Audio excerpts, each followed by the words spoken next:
بسم اللہ الرحمن الرحیم۔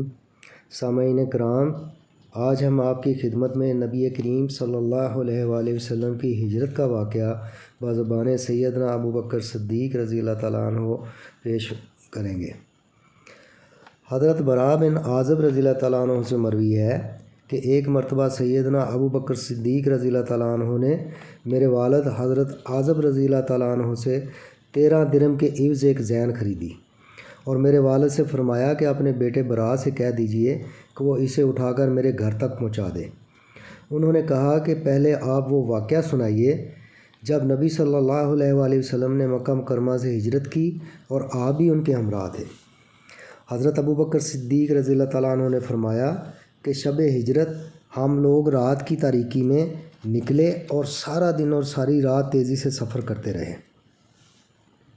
یہاں تک کہ ظہر کا وقت ہو گیا۔ میں نے نظر دوڑا کر دیکھا کہ کہیں کوئی سایہ نظر آتا ہے یا نہیں۔ مجھے اچانک ایک چٹان نظر آئی۔ میں اس کی طرف لپکا تو وہاں کچھ سایہ موجود تھا۔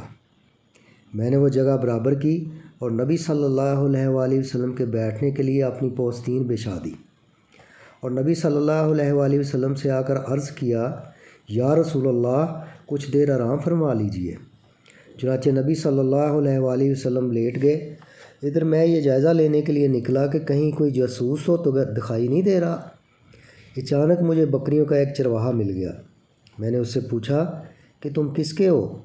اس نے قریش کے ایک آدمی کا نام لیا جسے میں جانتا تھا۔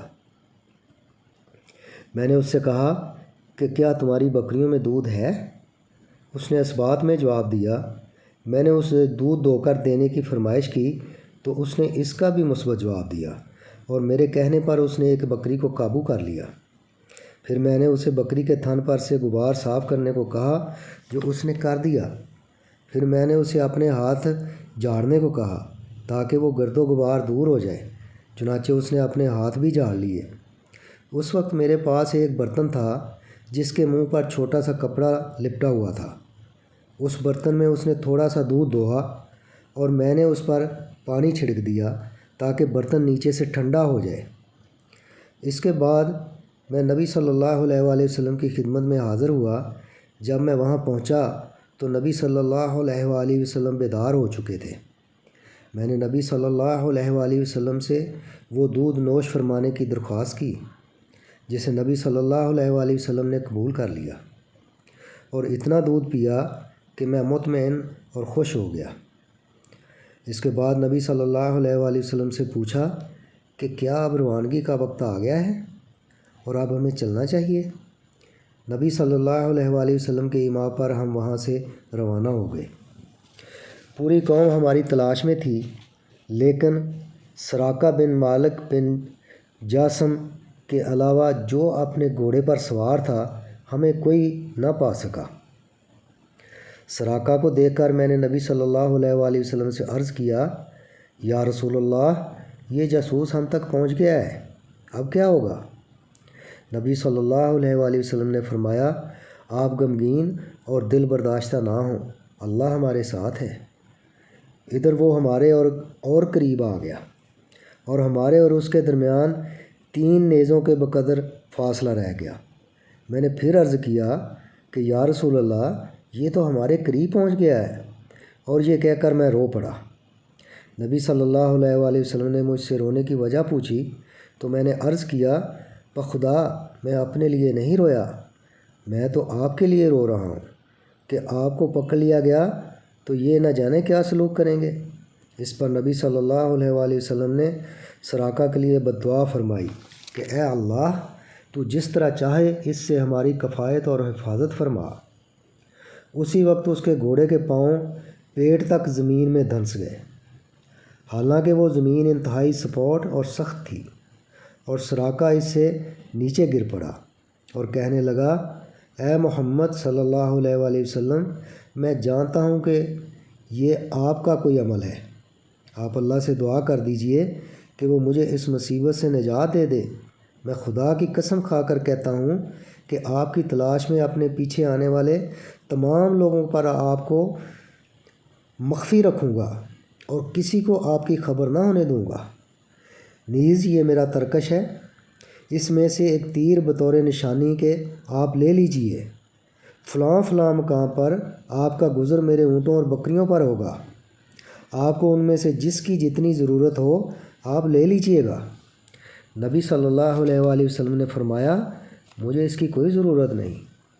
پھر آپ صلی اللہ علیہ وسلم نے اللہ سے دعا کی اور اسے رہائی مل گئی۔ اس کے بعد وہ اپنے ساتھیوں کے پاس واپس لوٹ گیا اور ہم دونوں اپنی راہ پر ہو لیے، یہاں تک کہ ہم لوگ مدینہ منورہ پہنچ گئے۔ لوگ نبی صلی اللہ علیہ وآلہ وسلم سے ملاقات کے لیے اپنے گھروں سے نکل پڑے، کچھ اپنے گھروں کی چھتوں پر کھڑے ہو کر نبی صلی اللہ علیہ وآلہ وسلم کا دیدار کرنے لگے، اور راستے میں ہی بچے اور غلام مل کر زور زور سے نعرہ تکبیر بلند کرتے ہوئے کہنے لگے کہ رسول اللہ تشریف لے آئے، محمد صلی اللہ علیہ وآلہ وسلم تشریف لے آئے۔ نبی کی تشریف آوری پر لوگوں میں جھگڑا ہونے لگا کہ نبی صلی اللہ علیہ وآلہ وسلم کس قبیلے کے مہمان بنیں گے۔ نبی صلی اللہ علیہ وآلہ وسلم نے اس جھگڑے کا فیصلہ کرتے ہوئے فرمایا آج رات تو میں خواجہ عبد المطلب کے اخوال بنو نجار کے مہمان بنوں گا تاکہ ان کے لیے باعث عزت و شرف ہو جائے۔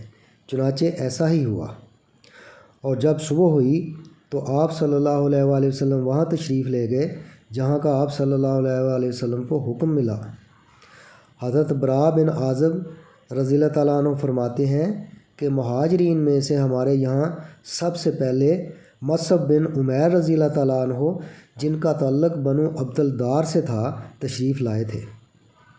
پھر بنو فہر سے تعلق رکھنے والے ایک نابینا صحابی حضرت ابن ام مکتوم رضی اللہ تعالیٰ عنہ تشریف لائے، اور اس کے بعد حضرت عمر فاروق رضی اللہ تعالیٰ عنہ 20 سواروں کے ساتھ ہمارے یہاں رونق افروز ہوئے۔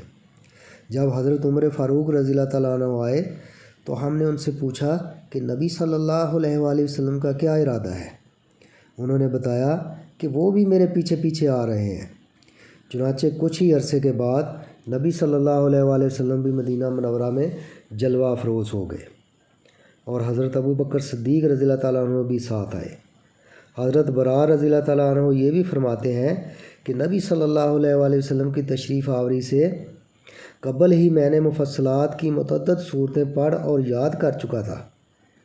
راوی حدیث اسرائیل کہتے ہیں کہ حضرت براء بن عازب رضی اللہ تعالیٰ عنہ کا تعلق انصار کے قبیلہ بنو حارثہ سے تھا۔